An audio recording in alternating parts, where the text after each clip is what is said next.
একটা কথা আছে না, মুসলমানের মুরগি পোষা, একটা কথা আছে, জামাই আসলেই মুরগি ধরে জবাই করে খাই দেয় আত্মীয়তা। তা মমতা ব্যানার্জির মুসলমানদের প্রতি দরদ হচ্ছে ঠিক ওই রকম। তিনি আমাকে ডেকে বলছেন হুমায়ুনে বাবরি মসজিদ করা যাবে না। বললাম কেন?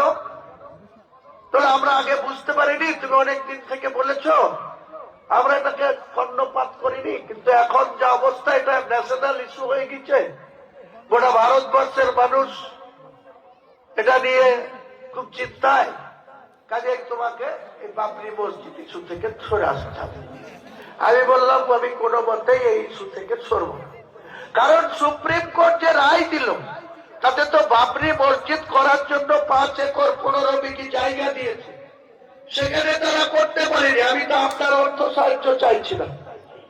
আপনি সরকারি টাকায়, মুসলমানদের ট্যাক্সের টাকায় আপনি 400 কোটি খরচ করে জগন্নাথ মন্দির করছেন।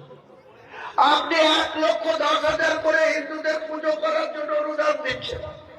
আপনি কার্নিভাল করছেন ইউনিক্সকে নাম তোলার জন্য। কলকাতার রেড রোডকে ব্লক করে ওই দুর্গা প্রতিমার স্যালুট দিচ্ছেন।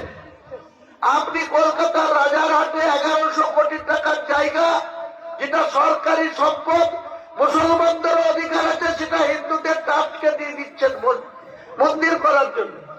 শিলিগুড়িতে 21 একর জায়গা, সেখানেও একটা মন্দির করার জন্য ঘোষণা করে দিয়ে চলে আসলেন। 34 বছরের জ্যোতিবাবু বুদ্ধবাবুর সরকার টাইমে সাগর মেলা হয়নি।